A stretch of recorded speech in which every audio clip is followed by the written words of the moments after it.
You're live. Yeah. So call to order this meeting of the City of Salem and Salem URA Finance Committee meeting for Monday, April 20th. Sorry. Let's go ahead and introduce ourselves. Julie Hoy, the mayor. Shane Matthews, Ward 3.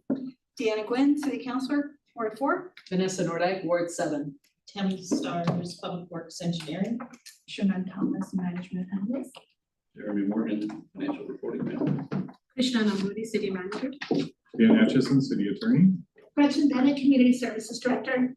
Rob Remnick, Planning Manager. Jennifer Keller, Parks and Rec Manager. Callie Leinenbach, Budget Manager. James Orson Hess, Budget Analyst. Josh Eggleston, Chief Financial Officer. Alan Dan, City Engineer, Public Works Department. Courtney Knox Bush, Assistant City Manager, Director for Strategy and Engagement. Rob Lane, Public Information Officer for CMO. And our guest. Greg McDonald, Citizen. Thank you for being here. And who do we have online? Dave Grabo, Fire Chief. Tammy Schweitzer, Baker Tilly. Maria Stroth, Baker Tilly. Shelby Smingy, Baker Tilly. Eva Younggrace, Baker Tilly. Sarah Fortner, Maria. Oh, did she? Yes. Okay. All right.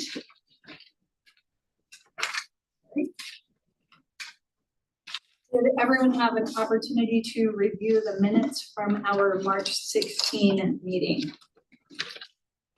To approve. We have a motion and a second to approve the minutes. All in favor? Aye. Aye. Aye, motion passes. Public comment, none. Okay, we have no public comment. So moving on to management update and information items. Thank you, Chair Gwynn. I apologize. Are we doing an intro from you, Gretchen, on the parks, or are we going straight to Baker Tilly? I can do a quick one. I want to thank everybody who participated in our performance audit related to parks. We appreciate the opportunity to study our services and learn ideas for improvements. And I want to appreciate Rob and Jen for taking their time to contribute into the document. And we're glad to have Baker Tilly here to go through the document with us. Great. Thank you. And we'll turn it over to Baker Tilly. Great. So this is the second to last performance audit for this fiscal year. This is another area that is being supported by the levy, and so we took a look at parks operations, and I'm going to pass it over to Maria to take us through the presentation. Excellent. Thank you, Tammy. Is my screen share working for folks? Yes, it is. Excellent. Great. I'm Maria Stroth, and I was the lead on this audit. I'm happy to walk you all through the findings and recommendations. So the purpose of this audit was to examine how effectively Parks Operations is delivering services to the community. Parks Operations manages the city's parkland and open spaces, and that's about 90 parks in the city. It includes a variety of parks, so neighborhood parks, community parks, natural areas, trails, playgrounds, fields, and other sorts of facilities. And the department supports the daily maintenance, facility repairs, equipment, and the staffing to tend to this diverse infrastructure. This includes things like routine groundskeeping and irrigation to tree care, maintenance, as well as parks planning and development services. So we started this audit in November and we're wrapping it up here now in April. So that was the time period. And as Tammy mentioned, this was initiated after the local option levy that was approved last year, taking a look at city services that funding supports to identify opportunities and recommendations to improve effectiveness. Given that, we focused on 4 core areas in this audit: staffing and service delivery, the use of volunteer and supplemental labor to support the staffing at the city's growth and development frameworks for parks, as well as performance measurement. I did want to note that this is focused on parks operations and did not include recreation services. So for our methodology, I won't go through this in too much detail, but we used a variety of different methods.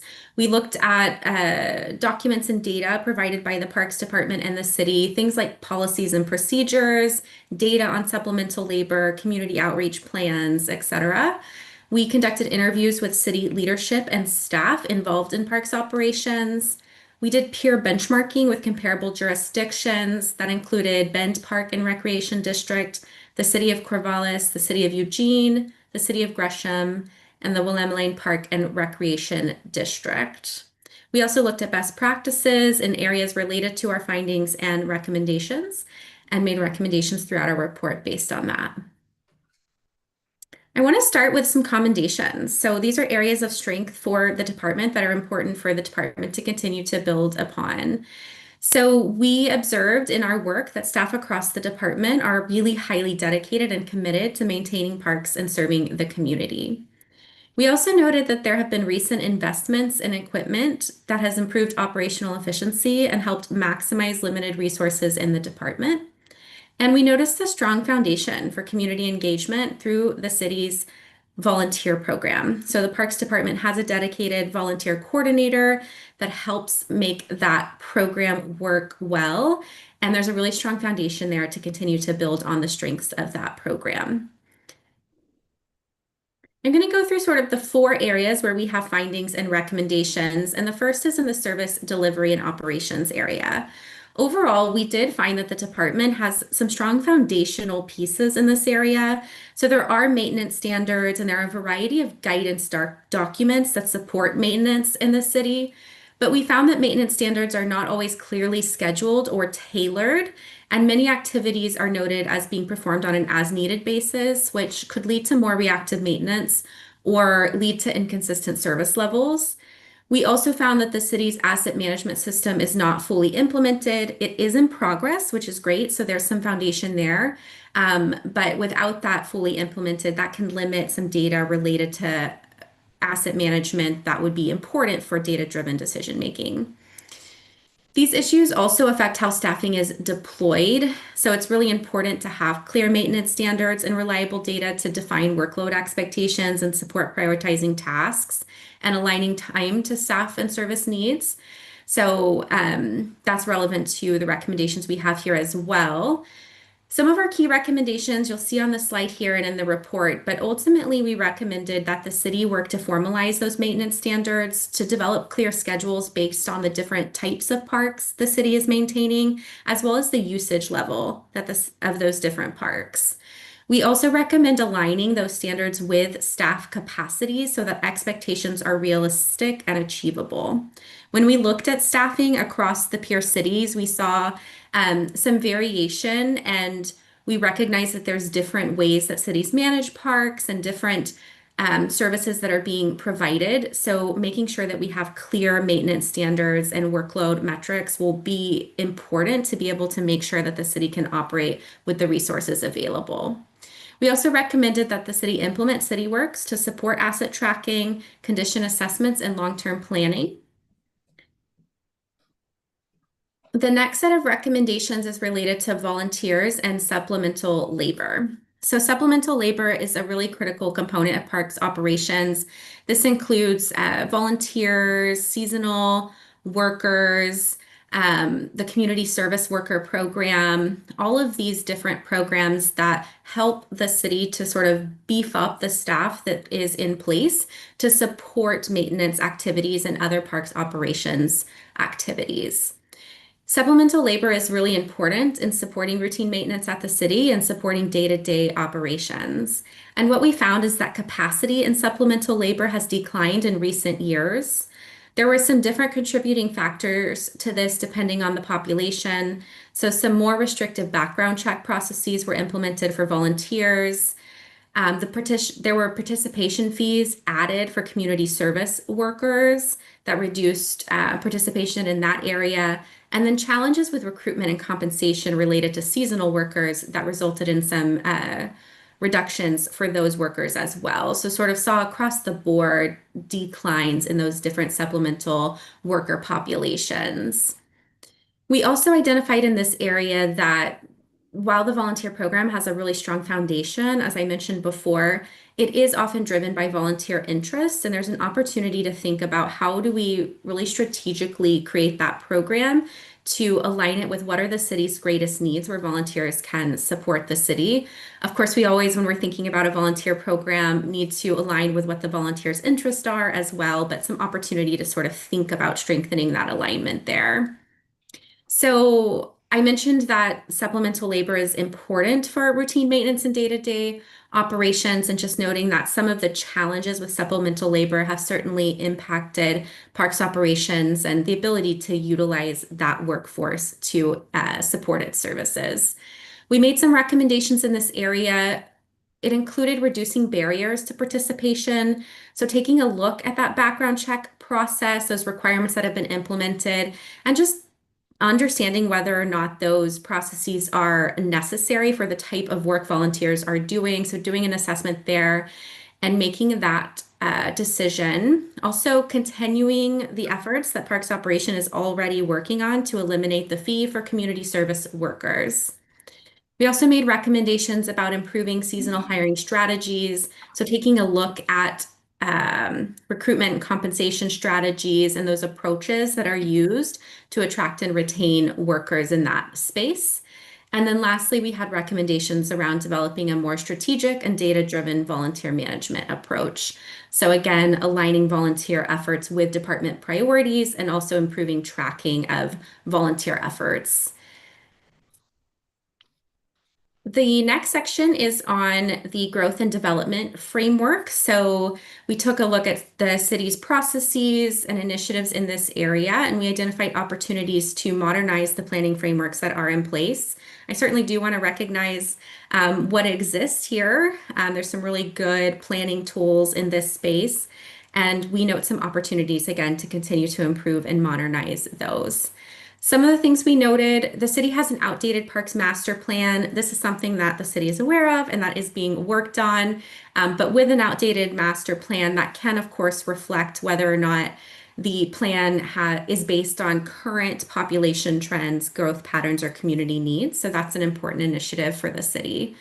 We also noted that capital planning tools could be improved to more fully account for ongoing maintenance cost. And that could make it easier to assess long-term sustainability of new investment. Related to that, we noted that total cost of ownership is not always consistently incorporated into decision-making when we're thinking about new parks or facilities to take on, which means that the long-term cost of new parks and facilities are not always considered upfront. So we have some recommendations around these areas, of course, continuing efforts to update the comprehensive parks system master plan to reflect current conditions and community priorities, enhancing those capital prioritization tools that I mentioned previously to make sure that they do incorporate maintenance cost, and incorporating life cycle and maintenance costs through a total cost of ownership assessment as well. And then the last finding and recommendation that we have in our report is related to performance measurement. We found the department does track output-based metrics, things like park acreage and volunteer hours, but doesn't necessarily capture metrics like service quality, user satisfaction, metrics related to equity, as well as measures related to staff workload and operational demands. I will note that this is also what we saw with peer cities and isn't uncommon. Oftentimes, many agencies start with output metrics, and that is a really good start. What we recommend here is to build upon that framework and develop outcome-based metrics, such as measures like for service quality or user satisfaction, things looking at equitable access to parks, and also establish workload and operational metrics. So that might be something like work order completion rates and response times, metrics that can help the city better understand staff capacity and efficiency and inform staffing in this area. This matters because when you have outcome and workload-based measures, it makes it easier to understand how well services are meeting community needs and to make informed decisions about resource allocation. So that's why we made these recommendations in this area. That concludes the presentation, but we're happy to take questions. Yes, Maria, at one of your earlier slides talked about asset management system. Can you be more specific on what you meant by that and in terms of what that means for parks? Yes, I absolutely can. So we talked about the asset management system in the program. So this would be a system that's really outlining what is the asset inventory and then what is the data associated with those assets. So typically in a really robust system, we would have an asset management system that has that inventory, detailed condition assessments, has the history of maintenance for those different assets, and also has the life cycle cost data for those different assets. So that equips the city with those different data points and that information to be able to make decisions about how do we effectively and efficiently maintain our assets over time, and how do we make sure we're doing that so that we're avoiding any long-term costs if we're not maintaining them. And if I may, I have some follow-ups. Maria, by assets, when we mean our parks, are you talking assets like a park, a single park is an asset? Or do you mean things within the park, like park benches as an asset, or the number of jungle gyms we have, things like that? I'm kind of curious what you mean by assets when it concerns our parks department. Yeah, that's a good question. And typically we see both. So we would see both looking at the asset as a park itself, but also thinking about facilities and amenities, site features, natural landscaped areas, maybe infrastructure like buildings or equipment, things like that. So we'd really want to be comprehensive in how we think about asset management. Do we have the capacity to provide? I mean, I think that would be amazing. I think we're looking forward to accelerating the impact of that.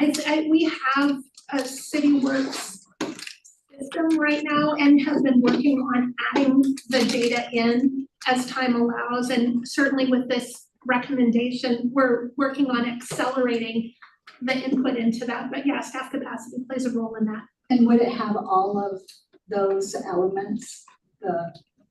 Yes, it does. Oh, okay. The only thing we don't have in is the life costs that she was referring to. We don't have that information in there, but with regard to condition, where the item is located in the park, things of that nature, maintenance and stuff, it's an ongoing process, but we've started putting some of that in. But those components are things that we are putting in, yes.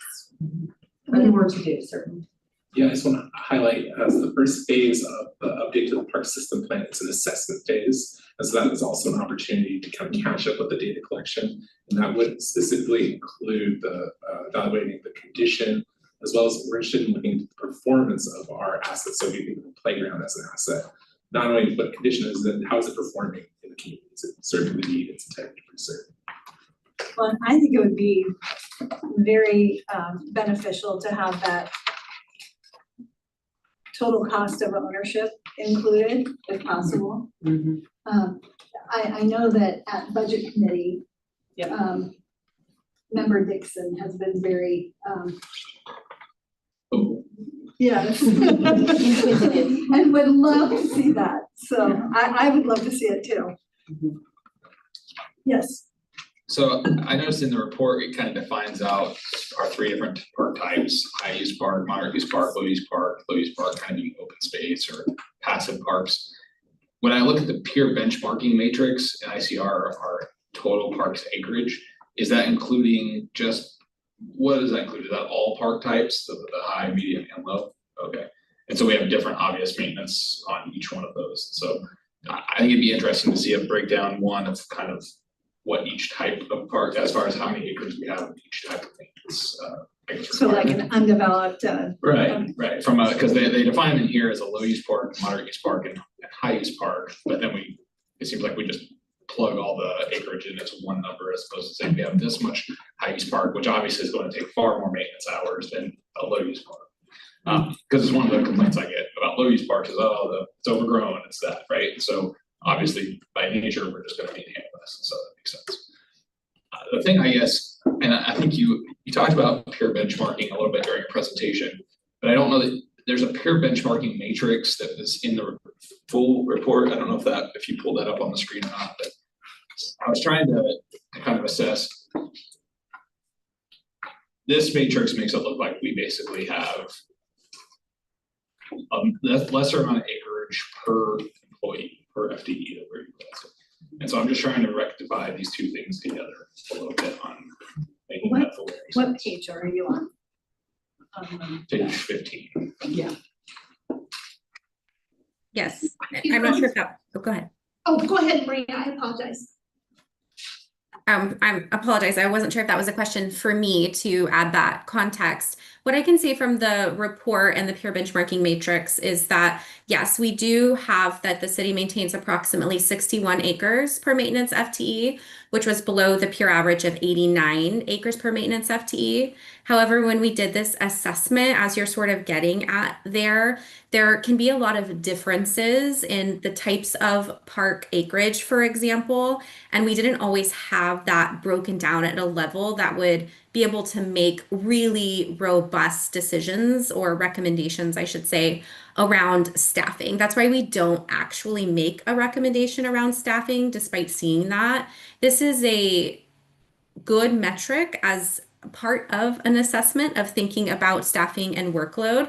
You would certainly want to have really clear maintenance standards that do exactly what you're describing, where we're breaking it down by park usage, park type, that sort of thing, and those workload metrics I spoke to earlier to combine with that information to really have a better assessment around staffing there.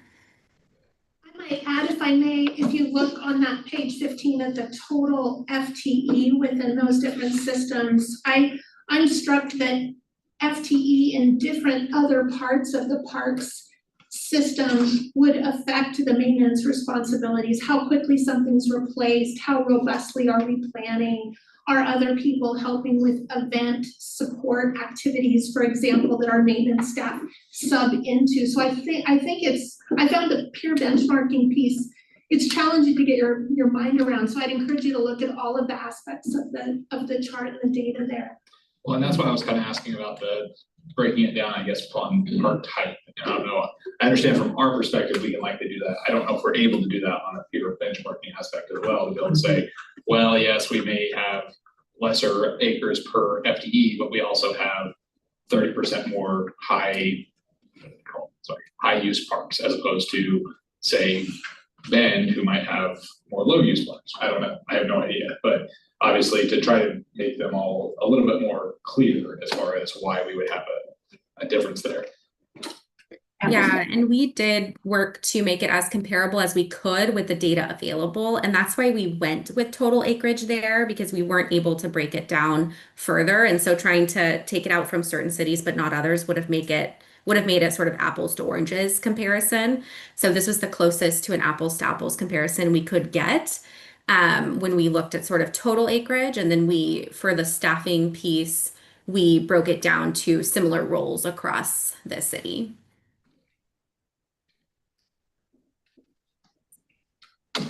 Well, I have some anecdotal observations to stack on top of all the data that you've done. In my ward, I am one of those counselors who will get emails when someone believes it is time for their park to be mowed. I don't know if you folks, do you guys get those? Absolutely, yep. Yeah, so that's how I find out when maintenance requests are pending. And so I certainly like the idea of having a clearly defined maintenance schedule that makes sense for each park. I accept the fact that that's not my highest priority as a counselor, is when your grass is mowed, but it does matter to our residents. So I always dutifully forward those requests. So that's just feedback that I've received. Also, I don't know if this is strictly within the park, but it does happen within a park. I had a constituent who said she had to jump through a lot of hoops to get a memorial park bench. And she complained mightily to me about the process as being extremely slow and very bureaucratic, and really wish it would have been simpler. She was simply trying to honor a departed loved one, and she told me the process was very difficult. So I don't know if that's one of many small things within this, but that's feedback from one person. I accept the possibility that others have had zero problems with getting a memorial park bench, but since we're talking parks, now is the time to bring it up. Lastly, my own team, I have a team of volunteers and we reached out to the city, the royal we, meaning a friend of mine reached out to the city to do garbage cleanups. We've done 3 now, and the staff have been great to work with. I've received positive feedback. And what's really nice, I didn't even know this was a thing, and I was surprised that year 6 into being a counselor, I was only just realizing this, but there's so many things you continue to learn in this role. You can work with the city staff and they will supply the bright yellow heavy duty garbage bags, the garbage pickers, which can pick up pretty much anything. It's astounding how well they are. But you can pick up a quarter with one of those, which is pretty cool. And the sterile gloves and the safety vests. And my volunteers love that because it made volunteering accessible. It meant that they didn't have to pay for their own equipment to be a part of it. And there was something about the group of us going out in our safety vests. We felt very official. And that just, inspired people. One thing I do think, since we are talking about recruiting volunteers, to my knowledge, and again, the conversations were between a volunteer and the staff and not me and the staff, but that would be a great time after a successful cleanup for the staff to circle back to the volunteer and say, hey, thank you so much. We really appreciate you being a part of the solution. We've cleaned up garbage in Riverfront Park, Marion Square Park, Wallace Marine, Kubler, Market Street, et cetera. It would be great if the staff circled back to us and said, would you like to do this again? Because we can all make a difference cleaning up garbage. And I don't know whether the staff were expected to do that, trained to do that, or anything like that. But, you've got an audience of volunteers who've already stepped forward and said, we're interested in helping clean up our city. This is our home. We love Salem. We want to help Salem. So those are just the random bits of anecdotal pieces of feedback that I wanted to share. If I could add one thing on that, I totally appreciate it. I think that you'll see some change in the memorial bench category. I wanted to thank Jen, who recently recognized 2 supply chain issues that were mucking us up, both with the trophy and with the bench. And so I think you've worked to overcome both of those. So we're more readily available now with the materials we need to have that happen. So I think you'll see some improvements. Wonderful. Jen worked on that structurally recently. Yeah. I have a question. The cleanups that folks may want to pick up, as Councilor Nordyke is speaking to, are they coordinated with they don't call them SOS anymore, but the cleaning team that's going out so those bags get picked up? I did get a call that someone was rifling through the yellow bags that were left.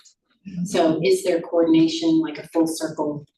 We're working on the coordination. We actually learned about that fairly recently and discovered that we believe that's occurring through the Public Works Department's Adopt a Street program for the street-based activities and the yellow bags. And so our team actually just last week was reaching out to their team to tighten the time from when the bag was left to when the bag is being picked up. I know additionally there's been parks-based volunteer activities that both Amanda with Parks Operations and Jake with Clean Salem have collaborated on and helped, and then we're there to remove the garbage right away. So there's a few strategies underway to help make Salem cleaner. Great. Yeah. Thank you. Yeah. Any other questions? Anything else on that?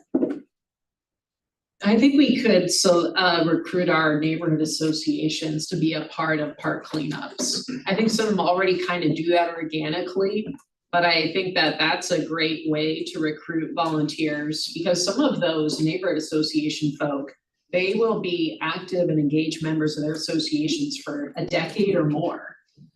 So I know it's as someone who runs a lot of volunteers in my day job, yes, you go through all this time recruiting and training folks up and you hope that they stay with your program for as long as possible. So I don't know to what extent we already do. The city park staff does outreach to the neighborhood chairs. That might be a great topic for a quarterly neighborhood chairs meeting. Like, is your organization, is your association interested in adopting a park or multiple parks, right? I mean, most of the associations have several parks within their association and they could do a different one each month. Or maybe the neighborhood, what do we call that? In August, the neighborhood Oh, night out. Night out. It'd be nice if we had like some garbage cleanup in conjunction with that. I mean, I love showing up to the barbecues. Yeah, you clean up first, And then party party. second. Yeah. Yeah, I don't know, just saying. That could work. I'm just throwing out ideas. That could work. I love that idea. And I hear the voice of Dan Atchison in my head talking about liability. And just wondering if there is that in an effort, if we were to kind of push something like that or promote something like that. We've already got the cleanup program established, so it could work as part of it. Thank you. Wish I could get your voice out of my head. So And did staff have anything to say about the audit, or did you want to? Is it time for that? Maria? That's a question. Sure. Yeah, take a look at our management response. Part of the document includes an opportunity for us to offer thoughts about each of the findings in our anticipated plan for implementation. So you'll get a more robust answer to that question in the document. After each section, there's the. Right, Yeah, I saw that. yeah. Like one of the management agreed or partially agreed with the staffing and service. And they talked about when standards are set. I was curious how supervisors will be trained and held accountable for consistent application when implemented. And what's a realistic timeline, and are there any estimated one-time or ongoing costs to complete the asset inventory, condition assessments, and life cycle data? Those are good questions. Yeah. Do you want replies to those questions? No, I don't need them now. No, I was just. Good questions. Those were just questions that I had. And I think we're still unpacking much of that. I think as we get into it, I think that's So what we'll does this discover. come to city council, or is this coming to us and that's this presentation and then we're done? I'm just curious. I do think that we intend to also share with the total of city council, but I know this is part of your committee's broader performance management effort. Josh, would that be? Yeah, and usually what we've seen is, and this is still relatively new, is that we'll circle back to this committee with a Oh, okay. follow-up, a year plus later, see how things are going. So we won't talk about this again for a year. So if I have questions, I'd send them to you and Rob I would send them to Gretchen. or to Gretchen. I would welcome that. Oh, okay. We're also intending for the library and the parks audit, we won't have Baker Tilly come, but we're gonna take them to the levy oversight committee also. Oh, okay. Perfect. This is information. Good. Well, I pointed out all the nitpicky stuff because I've been kind of trained to do that sort of thing. But I mean, overall though, I adore our park system and I use our parks all the time. So I want to say thank you for all the staff because we do maintain a ton of acreage. And I would suspect many of our properties are high use because there are fewer of them and we're the second largest city. So I think overall, I'm extremely proud of our Parks Department and all the work that you guys do. So I realize sometimes that when I point out like the nits or the little picky edits, I'm not also saying great job overall. So I'm trying to train myself to say that as well. So there's a $40 fee, is that right? So we charge our volunteers to help us? Oh, that's in the community service Oh, okay. category. Okay. And stay tuned. I would like to bring forward a revision to that process for your consideration. Okay. So what is it? It's $40? $40 for a community service worker to perform their community service in a park. Oh, gotcha. Okay. I thought we were charging volunteers. No. No. No wonder our volunteer No. hours have gone down. No. I've been volunteering. I'm not going to that big job. That's almost like city council. They're back here getting ideas. Trust me. Okay, so is it time to move on? Yeah, and if I may suggest, Gretchen, I know you're the next item, but maybe you could give a brief introduction. Then we could go to the CIP since I know we're kind of short on time. and the CIP is a little more time sensitive, then we can bring back your item? Oh, of course we can, of course we can. Speaking of bringing back Thank you, Maria. items, yeah, Thank you, thank you, Baker Baker Tilly. Tilly. You might remember, you also did an analysis on homelessness key performance indicators, and in your packet today includes some information. I'm bringing those back to you. You'll see a staff report and some measures for your review and consideration. I'd be happy to return to the next agenda on that. And you got my question. I got your question and I've been working on it. Oh, good, thank you. Yeah. Thank you. So we'll move on to the CIP then If that's okay. and bring that back next time. Because I really do want to talk about the key performance indicators for I feel like that should have homelessness. its own time. Yeah, no, that's perfect. Absolutely. Okay, sweet.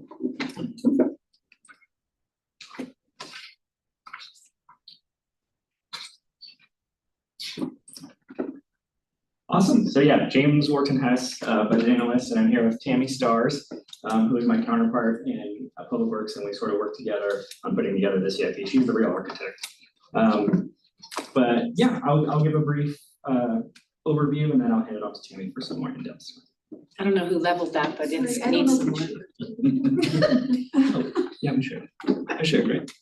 It just doesn't look sure. Yeah, let's just make sure we're here.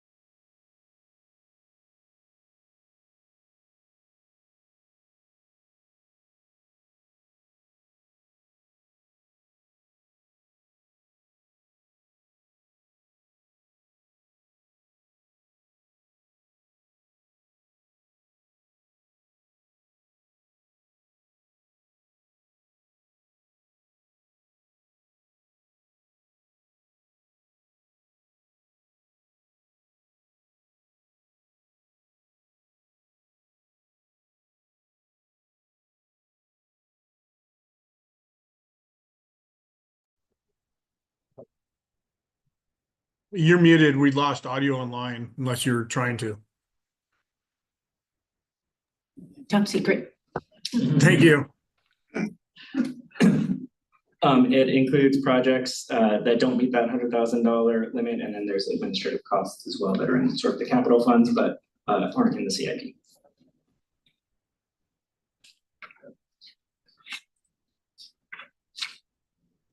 So really quick, I'll just go through what all the project pages look like in the CIP. In the top left-hand corner, you have the unique identifier and the category of the project. Under that is the neighborhood association or neighborhood associations that the project is in, and under that is the title. Up in the top right-hand corner, there's the score if the project is scored, and the ward or wards that the project is in. Then in the middle, at the top is the fiscal year that the project is funded in, the funding source or funding sources of the project, and the total for each year. Under that is the amount funded in prior years, and those sort of two sections add up to the total estimated project cost. Below that is a brief description of the project, and then what I wanted to point out, which is pretty timely with the conversation we just had, was the anticipated operating impact that was added. I was here a couple months ago, and with Budget Committee Dixon's motion that went to City Council and was approved. And so we're in the process of sort of adding that anticipated operating impact. It is sort of a heavy lift, and I'll let Tammy talk about how we plan to incorporate that in the future, but we have sort of gotten started. So you'll see that on a few projects in the CIP. And then just really quick, we show the projects by result area, and that is on page 14 of the CIP. We show it by funding source, utility, and the safety and livability bond are the largest sources of funding in the CIP. And then we show it by category, and utilities and transportation, as usual, are the vast majority of the CIP. So I will hand it off to Tammy. Thanks, James. So I always like to bring up when we're presenting the CIP as our purpose, what is our purpose? And it's to maintain a transparent CIP process, establish a risk-based priority list, match the priority list to our limited resources in a thoughtful and responsible manner. We consult with this committee per council policy C9. And like James mentioned, we're analyzing, reporting on our organizational capacity or impacts for future maintenance of new projects. Can you just really quick, Tammy, explain that nuance, new projects? Okay, so we had a question about that today. So this came on, I don't know, a couple, 3-4 months ago, where the policy was updated. So what we've done, we got with our committee, so every infrastructure has a committee. We talked about what we could do. We knew that we could add new criteria. So we did that for all new projects. That criteria was only added to parks, transportation, and utilities. We did an operational impact statement for just new projects. So all those projects that were in the prior CIP, we did not do it. Just shortage of time. And as we're trying to build our matrix of how we're going to identify, such as a park, a new park, what is that cost of maintenance? Are we gonna look at it by acre? Are we gonna look at it by park type? So there's a lot of things that we still need to gather. So we looked at it kind of a higher level this year to make sure that we were at least progressing on what the recommendation was for from budget committee. Does that help? It does, yes. This is great. So we did, so this is just a picture of your page, and if it's a new project added, you will see the operational impact statement. And like I just said, we're gonna look at the different matrix that we can try to identify costs in the future. So the 5-year CIP has 166 projects program, 409.3 million. We have our funding, our utility rates, 169.4 million, SDCs, 18.4 million, state and federal grants, 40.7 million, the bond, 122.1 million, and urban renewal agency at 20.7. Some of the projects that we're highlighting is Franzen Reservoir Cover and Liner, 35 million that was fully funded. Utility R&R projects, that's repair and rehabilitation, 19.7 million. Our Fisher Road Park, wanted to point out that we just got a $2.1 million grant. And we're being awarded 5 new projects through ODOT of 18.8 million. I did want to point out here, in order for us to meet our 5-year forecast for the utility rates, we had to reduce our transfer by 4.2 million over 5 years. So that was kind of and so what that did cause was 4 projects to be pushed 1 year and 2 projects had reduced funding. So now we get into our key projects, and this park is Morningside, if I'm correct. Some of the key projects is Bailey Ridge Park Development that just we opened bids for a couple weeks ago. Brown Road Park Development, Fisher Road Park, and Bush's Pasture Park Shelter Improvements and Restroom, and that is bond funded. Stormwater, Fisher Road Stormwater Improvements, as most of you probably know, we have a very large almost $30 million transportation project bond funded. So this is stormwater improvements that will be done, part of that. The Center Street storm drain replacements and the 16th Street culvert replacement. Transportation, these are some of the new projects that we're getting awarded. Commercial Street urban upgrades, Fisher Road sidewalk infill, the 2027 pavement R&R Portland to Madrona, that's a bond project, and the Union Street family-friendly bikeway. This is summer to 12th, and I believe this is the URA funded portion. Or is this the bond? This is the bond. This one's the bond, okay. Connecting to the prior phase. And then urban renewal continues to give $4 million per year for downtown streetscapes. And we just opened bids on that on the, I think they're calling it phase 5, probably 3 weeks ago. And then we get to our utilities. a lot going on out at Guerin Island, the flow maintenance. We have the S4 Davis Pump Station capacity improvements, Portland Road water improvements, that's another utility avoidance project with a bond. Franzen Reservoir and Cover, and the Wiesner Intertie Pump Station improvements. Wastewater is the 12th Street sanitary sewer improvements, Joplin and Saturn Pump Station assessments, and the Ferry Street Pump Station improvements. That's currently in design right now. And then Willow Lake, the South Secondary clarifiers, those are being fully funded as well. The outfall diffuser repairs and the River Road Gate, number 14 replacement. This slide shows the allocation by infrastructure. I don't know how much more over that, but it's.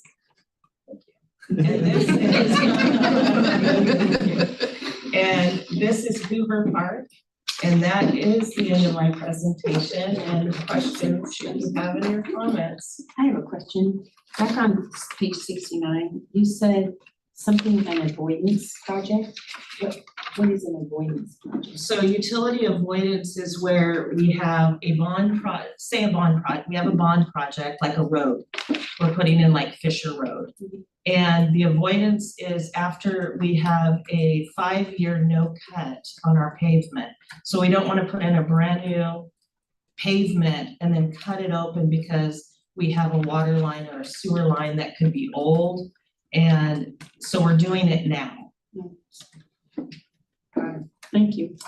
It's a nice policy that keeps pavement nicer longer. Ask a question on page 70. It's the one. Please do. The one we avoided, Yeah, the speaking one of we- yeah. avoidance. Well, I'm pretty confident I know the first question. These are down to the cent, right? That's a comma at the end, but I'm assuming we're not just missing a line, like it's actually down to the cent. What? The table. Yeah, so if you look at it like it's, The number format. yeah, so it's, I'm assuming it's down to the cent, it's not a decimal, it's a comma, I'm just making sure that it's not missing a line on each one, it's down to the cent. The total column? But like if you look at each one of, I each think one of it's the in millions, columns. Counselor. It's I think it's in millions. millions and the last digit is There are just no cents. missing. It makes no sense. Okay. It's a formatting thing. I think it's just a formatting. Okay, So so you got it. pretend there's a zero at the end. That is what you're, okay, gotcha. And then my overarching question was, is it looks like kind of the CIP, at least the cost is going down consistently with the exception of 29, where it kind of jumps back up. So what's the reason we kind of have a projection that we'll spend less forward? So I've been doing this for a lot of years, or watching things for the last few years. Before that, I actually helped develop the document. But what you really see is grants and things are identified and funded in the first couple of years, and we don't have those identified and funded in the out years. Gotcha. Also projects, they get moved around, pushed around. So usually when we get to the out years, there's more projects funded. Gotcha. So it's not So actually we'll see probably it gonna decline. as we get closer.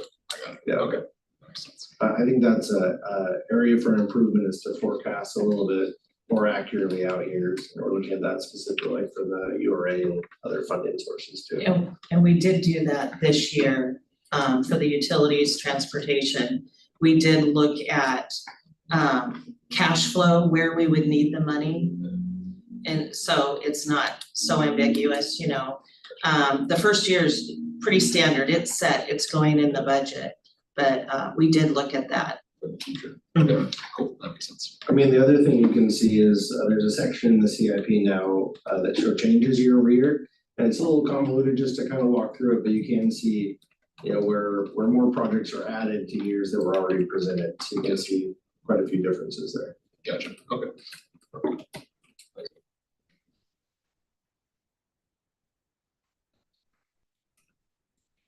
Anyone else have any questions? We're going to hear a lot more about it on the public hearing on Wednesday. Yeah. I think you guys are taking it to the planning commission also. is that right? Yes, May 19th. Okay. So it takes a few different stops. Is that everything for today?